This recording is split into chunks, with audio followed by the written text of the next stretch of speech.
이번 주 두 번째 시간입니다. 자, 우리가 지난 시간에 뭘 배웠었죠? 지난 시간에는 집합의 연산에 대해서 배웠었는데요. 집합의 연산은 여러 가지가 있지만 그 중에서도 두 가지에 대해서 배웠었습니다. 뭐에 대해서 배웠었죠? 합집합과 교집합에 대해서 배웠었습니다. 합집합은 뭘 보고 합집합이라고 했어요? A와 B의 A 또는 B 집합에 들어가는, 즉 쉽게 말해서 A와 B를 합친, 전부 다 합친 집합이라고 생각하면 된다고 했었죠. 기호로는 A 합 B. 그 다음에 교집합은 뭐였습니까? A에도 속하고 B에도 속하는, A와 B에 동시에 속하는 공통된 부분을 바로 교집합이라고 한다고 했고요. 기호로는 합집합을 거꾸로 뒤집어 놓은 이러한 기호를 사용을 했었습니다. 집합의 연산 두 가지를 알아봤었고, 또 새로운 용어로 배운 게 있었죠? 서로소라는 용어를 배웠었습니다. 서로소는 우리가 이미 자연수에서 사용하던 용어긴 하지만 집합에서는 다른 뜻을 갖고 있다고 했었어요. 집합에서의 서로소는 무슨 뜻이었죠? 그렇죠. 어떤 A집합과 B집합의 교집합을 봤더니 공집합일 때, 교집합의 원소가 하나도 없을 때 그때를 바로 집합 A와 B는 서로소이다 라고 말하기로 했습니다. 자, 요게 지난 시간에 복습이 되겠고요. 오늘은 이 두 집합의 연산 법칙에 대해서 배울 건데 거기에 들어가기 앞서서 한 가지 활동만 하고 넘어가도록 하겠습니다. 바로 어떤 활동이냐? 합집합을 배웠는데 이 합집합의 원소의 개수는 과연 어떻게 구할지 요것에 대해서 얘기해보는 활동인데요. 일단 요거를 말하려면은 약속이 하나 필요해서 잠깐 구체적인 예시로 돌아와 볼게요. 자, 교과서로는 171쪽 펴주시고요. 계속 화면 봐주시면 되겠습니다. 집합 A를 15의 약수들로 이루어진 집합 A를 데려왔네요. 그러면은 집합 A의 원소는 우리가 정확히 써줄 수가 있겠죠? 원소나열법으로 나타내면 1, 3, 5, 15 이렇게 되겠네요. 우리가 이랬을 때 원소의 개수가 몇 개냐? 집합 A의 원소의 개수가 몇 개냐? 이렇게 물어보면 몇 개죠? 4개라고. 왜냐면 직접 셀 수 있으니까 4개라고 대답을 할 수가 있잖아요. 이렇듯 우리가 원소의 개수를 가지고 자꾸 물어보는 문제들, 질문들이 많단 말이에요. 그래서 얘를 아예 기호로 정해버리자 한 거예요. 그래서 원소 A의 개수는 이제부터 어떻게 나타낼 거냐면요. n 그리고 안에 우리가 구하고 싶은 집합을 쓰시면 돼요. 그게 바로 이 집합의 원소의 개수를 물어본다라고 생각을 하시면 되겠습니다. 지금은 집합 A의 원소의 개수를 궁금하니까 이렇게 쓰시면 이 의미가 뭐다? 바로 집합 A의 원소의 개수를 물어보는 거다라고 약속을 하겠습니다. 여기서 등장하는 요 n은 우리가 흔히 쓰는 넘버 할 때 n을 약자로 줄여 쓴 거고요. 넘버가 이제 숫자를 세는 거잖아요. 개수. 뭐의 개수? 집합 A의 원소의 개수다라고 이해를 하시면 되겠습니다. 그러면은 이걸 가지고 바로 밑에 있는 예제를 한번 봐볼까요? 집합 A와 B가 있고요. 자, 여기 기호를 바로 사용했네요. 이 기호의 의미가 뭐다? 집합 A의 원소의 개수는 4개, 집합 B의 원소의 개수는 5개다 라고 되어 있습니다. 그러면은 이제 원소의 개수라는 기호는 약속을 했고, 아까로 돌아가서 우리는 합집합의 원소의 개수를 구해보고 싶은 거예요. 그럼 우리의 목표는 뭐다? 우리의 목표는 합집합의 원소의 개수다. 원소의 개수니까 이러한 기호로 나타낼 수 있을 거고요. 합집합은 이렇게 나타내 주시면 되겠죠. 바로 우리는 얘를 구하고 싶다고요. 근데 합집합이라고 해서 그냥 단순히 A, B를 합쳐서 요렇게 NA 더하기 NB 이렇게 생각하시면 9가 되는데 실제로 9가 되는지 한번 벤 다이어그램을 통해서 생각을 해볼까요? A집합이 있고 지금 B집합이 있고요. A집합과 B집합의 공통 부분, 교집합이 있네요. 뭐가 있죠? 바로 5와 7이 지금 공통적으로 집합 A와 B에 동시에 들어가 있습니다. 그럼 우린 교집합 부분에 5와 7을 쓸 수가 있을 거고요. 그 다음에 나머지 3과 9는 A 쪽에, 4, 6, 8은 B 쪽에 써주시면 되겠죠. 주의할 건 5와 7이 공통 부분이라고 해서 이 공통 부분에 5를 2번 쓰시면 절대 안 됩니다. 5는 한 번이죠. 이렇게 나타냈을 때 합집합의 원소의 개수라 함은 합집합은 A부터 B까지 다 합치는 이 부분이 합집합이잖아요. 그럼 원소의 개수가 어떻게 되죠? 직접 세보면은 하나, 둘, 셋, 넷, 다섯, 여섯, 7개밖에 안 되는데 우리가 그냥 고지고대로 더해버리면 9개가 나온단 말이에요. 그래서 이렇게 구하시면 안 된다는 거죠. 이렇게 안 구하고 뭘 보완해주면 좋을까라고 한번 생각을 해보면 좋을 것 같은데요. 9개가 나온 이유가 뭐다 생각해봤더니 여기서 4, 여기서 5가 나왔다는 거는 겹쳐지는 부분을 고려하지 않았기 때문에, 겹쳐지는 부분을 중복해서 셌기 때문에 아까 우리가 구했던 합집합의 개수 7개에서 2개가 더 많은 지금 9개가 나오게 된 거죠. 그럼 여기서 한번 추측을 해볼 수가 있을 것 같아요. 9개에서 얼만큼을 더 처리해줘야지 우리가 원하는 정답, 합집합의 개수 7개를 찾을 수가 있을까요? 바로 공통된 부분이 지금 더블로 덧셈이 됐기 때문에 그 공통된 부분을 한번 빼주자고요. 공통된 부분은 무슨 집합이죠? 바로 이 교집합이죠. A, 교, B를 B의 원소의 개수를 한번 빼주면은 답이 나오지 않을까 하는 거예요. 교집합의 원소의 개수는 몇 개입니까? 2개니까 4 더하기 5 빼기 2를 해서 정확히 7이 답이 나올 수 있겠구나. 이렇게 상상을 할 수가 있는 거죠. 그러면은 다시 한번 우리가 원했던 이 목표 A 합집합 B의 원소의 개수는 각각의 원소의 개수를 더한 다음에 뭘 빼준다? 교집합의 원소의 개수를 빼주면 된다. 이 교집합의 원소의 개수를 빼주는 이유는 뭐다? 각각의 원소의 개수를 더하면 중복한 부분이 2배로 계산이 되기 때문에 그 더블로 계산된 애를 한번 빼주는 것이다. 이렇게 이해를 하시면 되겠습니다. 지금은 교집합이 있는 집합이 나왔지만 만약에 서로소인 집합이 나왔다고 생각해 볼게요. 서로소는 교집합이 없기 때문에 이렇게 공통된 부분이 없이 떨어져 있을 거예요. 그러면은 이때 만약에 합집합의 원소의 개수를 물어봤으면 이때는 그냥 A 원소 개수랑 B 원소 개수를 더해주면 되겠네요. 왜요? 교집합이 없으니까. 교집합이 없으면 교집합의 원소의 개수 이 부분이 0이 될 거기 때문에 바로 A와 B의 각각의 집합의 원소의 개수만 더해주면 합집합이 나오게 되겠네요. 여기까지 이해하시고 한번 관련된 문제로 연습해 보는 시간을 가져볼 건데요. 일단 교과서 171쪽의 교과서의 내용으로 한 번 더 정리해 보겠습니다. 합집합의 원소의 개수는 어떻게 센다? 합집합의 원소의 개수는 각각의 원소의 개수를 더해서 공통된 부분, 교집합의 원소의 개수만큼 한번 빼준다. 중복으로 계산이 됐기 때문에 이렇게 이해를 하시고요. 한 가지 또 중요한 부분이 있는데 우리가 이 원소의 개수라 함은 항상 요 안에 들어가는 집합의 원소가 유한계일 때만 쓸 수 있다는 사실 놓치지 않으셨으면 좋겠습니다. 당연히 집합에 있는 원소의 개수가 무한계이면 그 무한계인 집합의 원소의 개수를 우리가 셀 수가 없기 때문에 이건 당연한 얘기긴 하지만 어쨌든 집합의 원소의 개수가 유한할 때만 이 기호를 사용할 수 있다는 점. 그래서 교과서에 정리된 것도 이 합집합의 원소의 개수도 지금 보시면 알겠지만 A, B의 원소가 각각 유한계일 때만 사용하라고 되어 있죠. 그래서 이 부분까지 정리하시고 관련된 문제 풀어보겠습니다.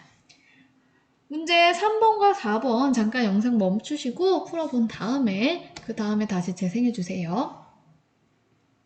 3번부터 볼까요? A 원소 개수, B 원소 개수, 합집합 원소 개수 알려주고 교집합을 구하라고 했네요.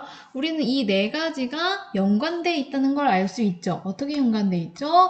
A 합집합 B의 원소의 개수는 A 원소, 그 다음에 B 원소 더하고 교집합의 원소의 개수를 뺀다. 바로 이 식이 성립함을 알고 있기 때문에 여기서 우리가 아는 걸 채워 넣어주시면 되겠죠. A 원소 개수 15, 그 다음에 B 원소 개수 15, 그 다음에 우리가 구하고 싶은 얘는 그대로 냅두고 합집합의 원소의 개수는 여기가 18이 되겠네요. 그러면은 이거야 뭐 계산하기죠.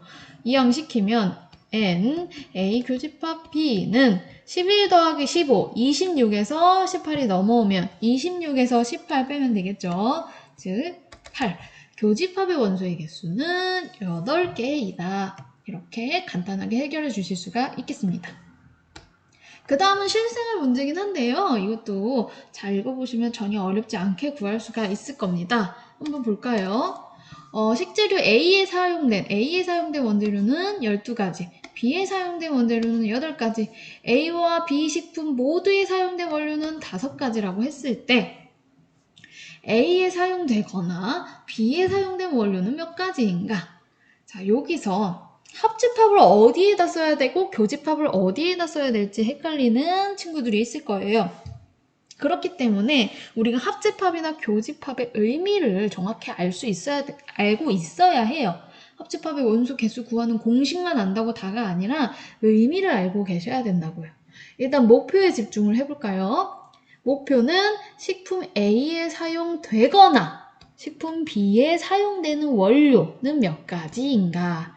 자, 여기서 집중하셔야 될 게 거나에 집중하셔야 되거든요. 거나랑 비슷한 게 또는이죠. A 또는 B, A 또는 B에 해당하는 원소들로 이루어진 집합이 뭐였죠? A 또는 B는 바로 합집합을 의미합니다. A에 들어가거나 혹은 B에 들어가거나 둘 중에 한 군데만 들어가도 되는, 즉 A와 B를 통째로 합친 집합이었죠. 그게 몇 가지냐고 물어봤기 때문에 이 합집합의 원소의 개수를 물어본 게 이 문제의 목표라고 생각을 하시면 되겠습니다. 그러면은 중간에 나와 있던 이 5가지는 뭘 의미하느냐? 식품 A와 식품 B 모두에 사용된 A와 여기 Y의 의미가 뭐 그리고 뭐 이고 이런 뜻으로 이해하시면 되겠죠. A와 B 동시에 모두 둘 다에 사용된 원료는 5가지라고 했기 때문에 이 의미는 N, A, 교, B가 바로 5가 된다는 것입니다. 마찬가지로 12와 8은 N, A가 바로 10이고요. N, B에 사용된 원료 개수가 8가지라고 이렇게 정리를 해주시면 되겠죠. 이 3가지 조건을 가지고 목표를 구하면 되겠죠. 합집합의 원소의 개수를 구하는 공식이네요. A 원소 개수에다가 B 원소 그리고 A 교집합 B 원소를 빼면 되겠고요. 우리가 알아낸 바에 의해서 12 더하기 8 빼기 5, 즉 15 이렇게 계산을 마무리해 주시면 되겠습니다. 총 15가지라고 대답을 해주시면 되겠죠. 자, 그러면 우리가 바로 요 합집합을 구하는 공식을 생각을 해봤는데요. 한번 이거는 여러분들이 생각해 보세요. 과연 A랑 B랑 C 3가지의 집합을 합집합한 원소의 개수는 어떻게 구하면 될까? 요거는 한번 생각해 볼 문제로 남겨두고 넘어가도록 하겠습니다. 자, 그러면은 이제 다음 장으로 넘겨주시고요. 오늘 처음에 말했던 합집합과 교집합을 가지고 그들이 갖는 연산법칙에 대해서 알아보도록 하겠습니다. 자, 연산법칙에 들어가기 앞서서 교과서 172쪽 맨 위에 탐구하기 문제를 한번 봐볼까 하는데요. 자, 1번 보니까 A 합 B와 B 합 A를 구해보라고 했네요. 그래서 이거는 이제 A 합집합 B와 B 합집합 A를 구해보라는 건데요. 일단 A 합집합 B 구해봅시다. 항상 공통된 게 무엇인지 따져보라고 했죠. B와 D가 공통돼 있네요. 간단하기 때문에 원소가 많지 않기 때문에 바로 이제 원소 날법으로 처리를 해줄 수가 있을 것 같아요. 일단 A 원소들 다 들어가야죠. A, B, C, D 들어가고 B 원소들도 다 합칠 건데 공통된 부분은 두 번 쓸 필요가 없으니까 B, D 빼고 E까지만 적어주면 되겠네요. A, B, C, D, E 즉 5개의 원소로 이루어진 집합이 합집합이 될 겁니다. 이번엔 B 합집합 A를 해볼까요? B와 A의 순서가 바뀐 것 뿐인데 B부터 다 합쳐보겠습니다. 일단 B 원소들 다 넣어주고요. A의 원소도 넣을 건데 공통된 거 빼고 A와 C를 이어서 넣어주면 되겠죠. 그리고 이 두 집합을 비교해보라고 했는데 우리가 집합 맨 처음에 배울 때도 말했지만 이 집합 안에 원소의 순서는 상관이 없다고 했었어요. 그렇기 때문에 A, B, C, D, E 얘도 순서는 뒤죽박죽이지만 A, B, C, D, E 똑같은 원소가 들어가 있습니다. 조금 더 우리가 배운 용어로 생각해보자면 이 합집합이 이 합집합에 속하고 반대로도 부분집합이 되기 때문에 결국에 이 둘은 정확히 같다라고 지금 표현을 할 수가 있거든요. 이 말은 무엇이냐? 합집합이라고 함은 양옆에 집합의 순서를 바꿔서 써도 성립하는구나를 알 수가 있겠습니다. 마찬가지로 교집합도 해볼까요? 교집합 A, 교집합 B는 공통된 게 B, D란 말이에요. 근데 B 교집합 D 거꾸로 생각해봐도 똑같이 B, D거든요. 이 의미가 뭐다? A 교집합도 마찬가지로 교집합 기호 양옆의 집합의 순서를 바꾸어도 성립한다라는 걸 알 수가 있는 탐구하기 문제였습니다. 지금 계속해서 합집합과 교집합의 양옆에 있는 집합의 순서를 바꿔도 성립한다라고 말을 하고 있는데요. 순서를 바꿔도 성립한다. 이거 어디서 많이 들었던 법칙이죠. 무슨 법칙? 그렇죠. 교원 법칙입니다. 교원 법칙이 이제 우리가 숫자에서 덧셈과 곱셈의 교원 법칙을 다뤘었는데 이 집합에서도 성립한다는 사실을 알 수가 있는 거예요. 한번 교과서 내용으로 정리를 해볼까요? 172쪽 탐구하기 밑에 있습니다. 우리가 탐구하기를 통해서 알 수 있듯이 합집합 A합 B와 B합 A는 정확히 같았고 A교 B와 B교 A도 정확히 같았습니다. 자, 이거를 이제 각각 합집합과 얘는 합집합, 얘는 교집합에 대한 교원 법칙이다 라고 할 것입니다. 그래서 우리가 수에 덧셈과 곱셈에 대한 교환 법칙이 순서 바꿔도 되는 거였잖아요. 그거랑 비슷하게 이해를 하시면 되겠습니다.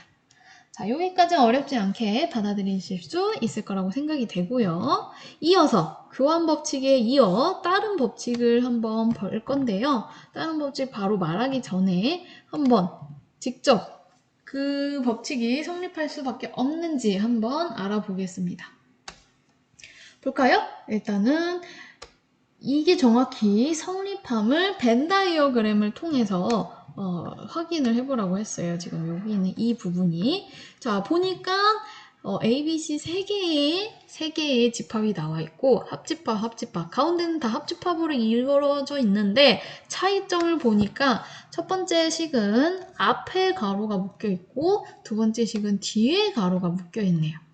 앞에를 먼저 묶어서 계산하든 뒤에서 묶어서 계산하든 같다를 보이고 싶은가 봐요. 자, 이건 무슨 법칙이죠?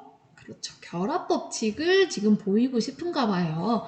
특히 합집합이 다 들어가 있는 거 보니까 합집합에 대한 결합 법칙을 보이고 싶은 거구나 라는 생각이 드는데요. 한번 보여보자고요. 일단은 A 합집합 B부터 계산을 하자고요. A 합집합 B부터 계산하면 벤 다이어그램으로 칠해보면 A랑 B를 다 합치는 거기 때문에 이런 식으로 지금 색칠이 될 것입니다. 이렇게 색칠이 되겠죠?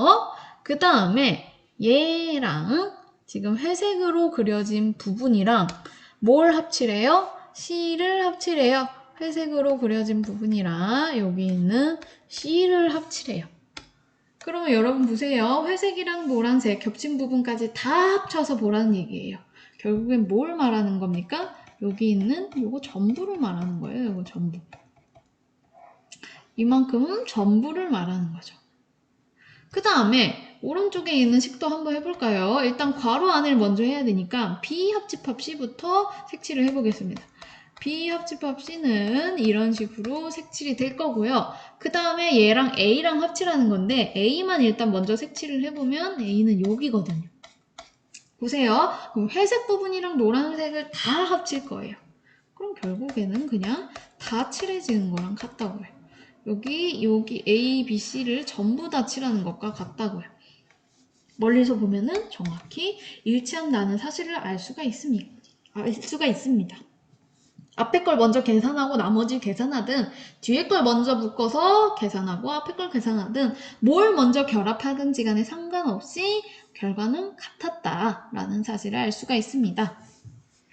그 바로 밑에 있는 예제 1번 바로 밑에 있는 문제 5번에서는 똑같은 결합법칙인데 교집합에 대한 결합법칙이 성립함을 한번 벤 다이어그램을 통해서 알아보라고 했거든요.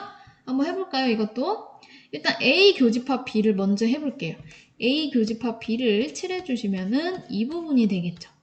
그 다음에 C랑 A 교집합 B랑 C를 교집합하랬으니까 일단 C도 칠해볼게요. C를 칠하면은 이 부분이 되겠죠. C는. 그러면은 회색 부분과 노란색이 겹치는 부분이 교집합이잖아요. 회색과 노란색이 겹치는 부분 색칠해볼까요? 이 부분이 되겠네요. 마찬가지로 해보겠습니다. 이번엔 B 교집합 C 먼저 계산해보려네요. B 교집합 C는 합집합을 했네요. B 교집합 C는 B와 C의 공통된 부분, 이 부분이 될 거고요. 이 부분과 A의 교집합을 해보라고 했으니까 A는 연두색으로 칠해볼게요. 그럼 A는 이런 식으로 칠해지겠죠. 이렇게. 그러면은 연두색 부분과 회색의 공통된 부분, 결국에는 이 부분이란 말이에요. 이 부분. 비교해보면 어떻습니까? 빨간색으로 칠해진 부분은 여전히 같음을 알 수가 있고, 즉 교집합에 대한 결합법칙도 성립하는구나 라는 걸 우리가 벤 다이어그램을 통해서 확인할 수가 있었습니다. 이미 말은 했지만 한번 교과서로 정리해 볼까요? 방금 예제 1번과 문제 5번에서 본 것과 같이 합집합이든 교집합이든 어떤 걸 먼저 결합하느냐에 상관없이 항상 같다라는 걸 벤 다이어그램을 통해서 확인했고요. 이들을 이제부터 각각 뭐라고 부를 거다? 요 앞에 건 합집합, 뒤에 건 교집합에 대한 결합법칙이라고 보겠다. 우리가 수에서 사용하던 결합법칙이 집합에 대한 합집합과 교집합에서도 똑같이 성립하는구나 라고 정리를 할 수가 있겠습니다. 특히 이 결합하는 거, 이 결합법칙에 있어서는요, 뭘 먼저 결합하는 상관이 없다는 거예요. 결국에는 이 괄호의 의미가 무색하게 그냥 괄호가 없이 A합, B합, C도 나머지 결합한 값이랑 다 일치한다는 걸 알 수 있고, 교집합도 마찬가지로 뭘 먼저 결합하든지 상관이 없기 때문에 괄호를 다 제외하고 A교, B교, C만 남겨도 나머지 묶은 것과 일치하는 값을 갖는다고 할 수가 있겠습니다. 그래서 결합법칙을 쓸 때 일반적으로 먼저 이렇게 괄호가 없이 나타나요. 그 다음에 이제 여러분들이 문제에 따라서 어떤 게 더 계산하기 쉬운지를 따져보시고 뒤에 걸 먼저 묶을지 앞에 걸 먼저 묶을지 판단해서 결합법칙을 적절하게 사용해 주시면 되겠죠. 그 다음에 이어서 또 무슨 법칙이 있을까요? 한번 예시를 통해서 또 알아보도록 하겠습니다. 예제 2번이거든요. 예제 2번 좌변과 우변의 식이 같음을 벤 다이어그램을 통해서 확인해 보래요. 일단 좌변은 여기다 그려보고 우변은 여기다 그려볼게요. 좌변은 일단 B합 C부터 계산을 해야겠네요. 괄호 안에 B합 C라 함은 이렇게 회색으로 칠한 부분이고 A도 따로 칠해보겠습니다. 얘가 회색으로 칠했고요. A는 연두색으로 칠해볼게요. 연두색으로 A를 칠해보면 이 부분이 되겠습니다. 그 다음에 이 연두색 부분과 회색 부분을 뭐 하래요, 지금? 뭐 하래요? 교집합하래요. 교집합은 공통된 부분이잖아요. 연두색과 회색의 공통된 부분 어디입니까? 바로 이 부분이 되겠네요. 맞죠? 그 다음에요, 여러분. 이제 우변 보겠습니다. 일단 A 교 B랑 A 교 C를 먼저 계산해야 되는데 A 교 B부터 회색으로 칠해 보겠습니다. A 교집합 B는 이 부분이 되겠죠. 그 다음에 A 교 C는 어딥니까? 연두색으로 칠해 볼게요. A 교 C는 이 부분이 되겠죠. 그 다음에 뭘 하라고 했냐면은 이 회색 부분과 연두색 부분을 합집합하라고 했어요. 합집합은 회색 부분 또는 연두색 부분 다 칠해주는 거기 때문에 다 칠해주면 어디가 되죠? 정확히 이 부분이 되겠네요. 결국에 빨간색 부분만 비교해보면 어떻습니까? 정확히 일치하구나 라는 사실을 알 수가 있겠습니다. 그러면은 과연 이 식이 나타내는 법칙은 무슨 법칙인가 한번 봐볼까요? 한번 다 지우고 다시 바라봐 볼게요. 이 식이 나타내는 법칙을 보니까 원래는 A가 이렇게 바깥에 한 번 있었는데 두 번 생겼네요. 즉 지금 뭐 한 것처럼 보이냐면요. 여기 있는 A 교집합 요 부분을 이렇게 한 번, 그리고 이렇게 한 번 한 것처럼 보이네요. A 교 B, 그 다음에 합집합은 이쪽으로 들어갔죠. 그 다음에 A 교 C, 여기 있죠. 바로 이게 우리가 숫자에서는 무슨 법칙이었죠? 그렇죠. 분배 법칙이었습니다. 한 번, 두 번 곱하는. 많이 연습했었죠. 분배 법칙과 비슷하게 생긴 애가 지금 집합에서도 성립하고 있음을 볼 수가 있네요. 아까와의 차이점은 뭐냐면요. 여기 교집합과 합집합이 동시에 등장한 적은 지금 처음이거든요. 그랬을 때 여기에 교집합 들어가고 요 중간에 합집합이 들어간다는 점. 요런 점 구분해서 한번 봐주시면 좋겠죠. 그 다음에 예제 2번 밑에 있는 문제 6번인데요. 문제 6번도 한번 빨리 해볼게요. 문제 6번. B교시. B교시는 여기죠. 그 다음에 A 같은 경우에는 여기죠. A를 다 칠하면 여기입니다. 그걸 지금 어떻게 하래요? 그걸 지금 어떻게 하라 그랬냐면 합하라고 했어요. 합한 거면 연두색 또는 회색 부분이기 때문에 다 합치면은 바로 이 부분이 될 거예요. 이 부분. 그죠? 이 부분. 그 다음에 이어서 A 합집합 B. A 합집합 B는 A랑 B를 다 합친 이 부분이 되겠죠? 그 다음에 이번엔 A 합집합 C네요. A 합집합 C 이 부분입니다. 네, 여기까지 칠해주면 되겠죠. 그랬을 때 뭘 구하라고 했어요? 교집합을 구하라고 했네요. 자, 지금 잘 안 보이실 수도 있지만 회색과 연두색의 공통된 부분, 겹치는 부분을 보면은 여기까지 이렇게 겹치는 게 보이네요. 이렇게. 그죠? 여기. 그래서 결론만 놓고 보면 또 어떻습니까? 같다는 사실을 알 수가 있어요. 자, 그럼 이거는 과연 무슨 법칙일까 봤더니 얘도 아까와 똑같이 요 앞에 있는 두 개가 A 합집합 B가 여기에 곱해져서 A 합 B, 그 다음에 여기에 곱해져서 A 합 C가 등장하고 가운데 있는 이 교집합의 기호는 두 개 먼저 계산했던 거를 연결해주는 연산으로 사용이 되고 있네요. 마찬가지로 얘도 분배 법칙처럼 보이네요. 교과서 내용을 한번 같이 정리해 보겠습니다. 우리가 예제 2번과 문제 6번에서 했던 법칙을 한번 다시 쓰면은 지금 이렇게 등장하거든요. 얘와 얘가 우리가 성립한다는 건 이미 벤 다이어그램으로 확인을 했고요. 중요한 건 얘를 이제 어떻게 부르느냐인데 여기서는 앞에 있는 두 개가 이렇게 들어가죠. 바로 얘를 분배 법칙은 분배 법칙인데 어떻게 배우냐? 어떻게 부르냐? 합집합에 대한 교집합의 분배 법칙이라고 부릅니다. 조금 헷갈리죠? 뒤에 거는 교집합에 대한 합집합의 분배 법칙입니다. 헷갈리긴 하지만 어쨌든 둘 다 분배 법칙이고요. 앞에 있는 이 두 개가 이렇게 두 번 나뉘어서 들어간다고 분배된다고 생각을 하시면 되겠습니다. 이름이 엄청 중요한 건 아니지만 굳이 외우는 팁을 드리자면 우리가 괄호 안에를 항상 먼저 계산하는 거기 때문에 괄호 안에부터 바라보세요. 이 합집합이 먼저 등장하죠. 그랬기 때문에 합집합에 대한 여기 그 다음이 교집합의 분배 법칙이라고 생각하시면 되겠습니다. 마찬가지로 괄호 안에 교집합이 있기 때문에 교집합에 대한 이 합집합의 분배 법칙 이렇게 보시면 되겠습니다. 그래서 오늘 배운 합집합과 교집합에 대한 연산 법칙 총 3가지 배웠고요. 한 번에 정리해 볼게요. 교과서 173쪽 밑에쯤에 이렇게 네모 박스에서 똑같이 나와 있거든요. 다시 한번 정리해 보겠습니다. 일단 맨 처음에 교환법칙 배웠죠? 교환법칙은 뭐다?